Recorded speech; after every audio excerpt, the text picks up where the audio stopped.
Blackstone Audio presents What the Lady Wants, a novel of Marshall Field and the Gilded Age by Renée Rosen. This book is read by Kirsten Potter. To Debbie Rosen, my mother, my best friend, and the first person to take me to Marshall Fields.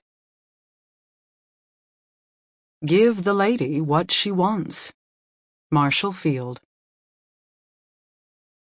Book 1, 1871 to 1886. Chapter 1, 1871.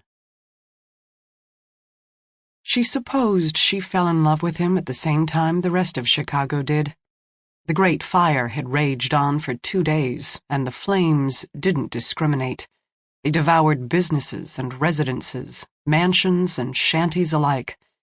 In the end, miles of streets and buildings were ravaged. But from this smoldering ash, a handful of men came forward to rebuild the city. Marshall Field was one of them. The day before the fire started, 17-year-old Delia Spencer was walking down State Street in search of hair combs needed to complete an outfit for a party the following evening. She was strolling along when her heel got caught in a loose plank on the wooden sidewalk. Oblivious to the throng of horse-drawn cars, wagons, and coaches rumbling by, she worked to free her boot. It was only the train whistle from several blocks over that seized her attention. She could feel the ground juddering as the locomotive barreled through town, coughing clouds of black, oily smoke.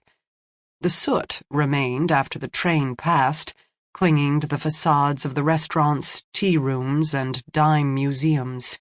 Even the Nicholson-paved roads were covered in a thin coating of locomotive residue.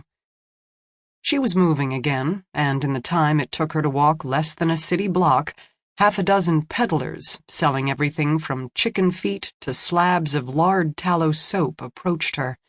She crossed the street to get away from them, lifting her hem and watching her step to avoid the road apples left behind by the horses.